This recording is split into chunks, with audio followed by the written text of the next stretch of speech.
rappelons d'abord ce que c'est le cholestérol. C'est un acide gras essentiel pour le corps, sauf qu'il y a du bon cholestérol et du mauvais cholestérol. Tout à fait. Donc, il faut savoir que le cholestérol, on en a besoin. Donc, on en fabrique aussi naturellement. Mais après, il faut faire attention entre l'équilibre entre le bon et le mauvais pour pas non plus boucher nos artères et après développer des maladies, ce qu'on appelle cardiovasculaires. Donc, après, il faut toujours plus de bon et moins de mauvais. Et à savoir que le mauvais cholestérol, on le trouve principalement dans notre alimentation. Donc là, il faut faire attention aussi dans l'équilibre au niveau des repas en général.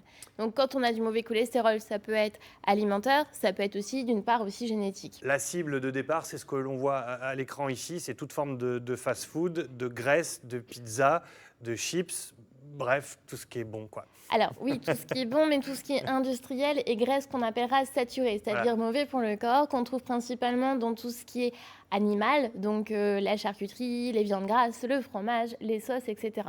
Donc au final, c'est pas interdit, mais il faut pouvoir modérer sur la consommation, pas plus d'une fois la semaine. Donc c'est vrai qu'un excès de graisse saturée comme ça entraîne un mauvais cholestérol. On nous a ramené aussi une assiette de tout ce qu'il ne faut pas faire, que je vais montrer avec cette... notre petite caméra magique. Si elle tient, oui d'accord, si ça tombe, ça ne va pas aller.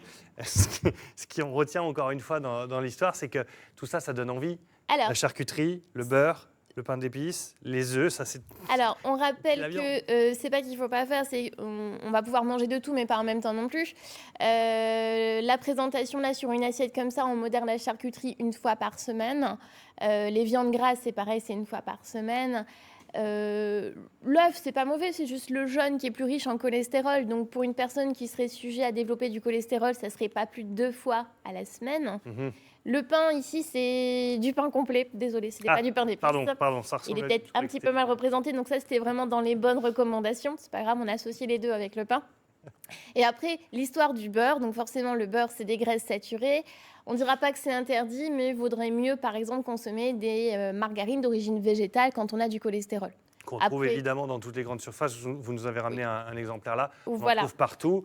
Ça n'a pas la même saveur que le beurre, mais c'est nécessaire aussi pour le quotidien, quoi. Voilà, c'est meilleur pour les personnes qui sont sujets au cholestérol. Après, le beurre, on ne l'interdit pas, mais on fait juste attention, par exemple, juste sur le matin, à mettre une petite quantité sur les tartines. Les huiles que l'on voit encore une fois à l'écran, il y en a des dizaines de variétés différentes. Tout à base d'origine végétale, évidemment.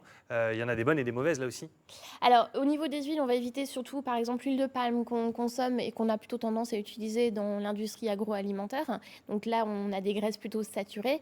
Après, dans les huiles, il faut faire un mix entre colza, noix, soja, huile d'olive, parce qu'on va chercher les omégas, qui sont des acides gras essentiels. Donc, il faut justement puiser dans toutes les huiles. Donc, il faut faire un mix. Les huiles qu'on trouve en grande surface, qui sont un mélange de... Il y a des étiquettes où il faut une demi-heure pour la lire.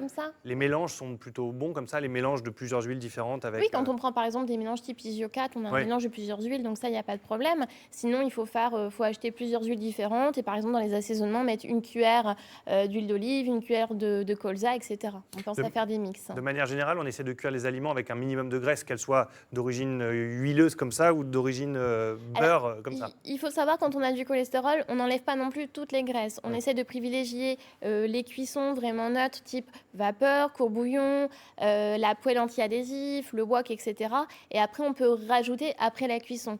Ce qu'il ne faut pas trop, c'est mettre par exemple la cuisson au beurre. Par contre, on peut cuire avec un petit peu d'huile, un petit peu de margarine et rajouter aussi pareil après la cuisson. C'est juste que les graisses saturées cuites sont pas bonnes pour la santé en fait. Les graines qui apparaissent encore une fois à l'écran, les graines, c'est l'aliment un petit peu miracle parce que ça coupe la faim et en même temps, c'est excellent, notamment les amandes là, que vous nous avez ramenées sur ce plateau. Tout ce qui est oléagineux sont très riches en général en acides gras essentiels. Donc c'est vrai que c'est très bon pour la santé, ça coupe un peu la faim, c'est très riche en protéines.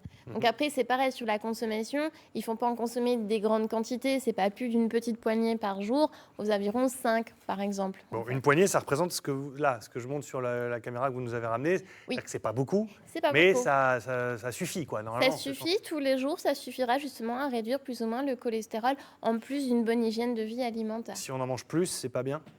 Ce serait pas forcément bien parce que ça reste très calorique aussi. Et si on mange trop aussi de bonnes choses, il y a aussi un effet négatif sur l'aspect diététique en fait. Tout ce qui est jus de fruits, de légumes, encore une fois qu'on voit à l'écran, ça c'est à volonté, j'ai envie de dire. Alors, pour réduire le cholestérol, c'est important de consommer des fibres alimentaires. Donc, les fibres alimentaires qu'on va justement avoir dans les fruits et légumes, sachant avoir qu'au final, les fruits, il ne faut pas trop en consommer parce que ça reste très sucré. Donc, si on mange trop de sucre, l'excès de sucre est transformé sous forme de graisse aussi. Donc, on va essayer, dans l'aspect du cholestérol, de promouvoir une portion de 5 fruits et légumes par jour, en privilégiant aussi beaucoup les légumes pour avoir cette richesse en fibres alimentaires, parce que les fibres alimentaires permettent de capter le cholestérol en général. Donc, ce qui permet d'être mieux évacué au niveau des selles.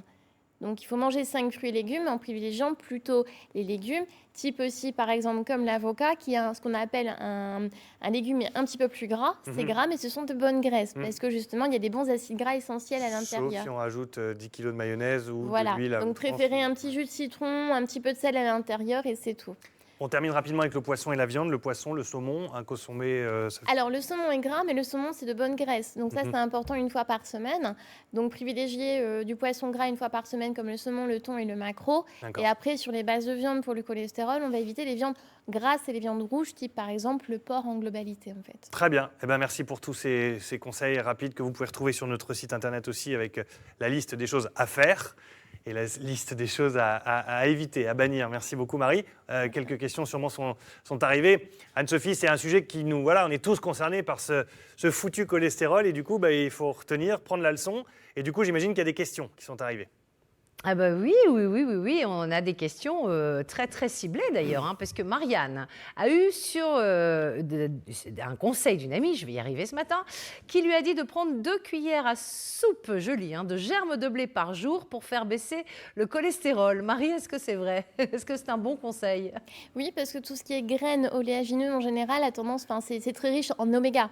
Donc que ce soit des graines de germes de blé, des graines de lin, les graines de chia aussi qu'on n'a pas parlé tout à l'heure.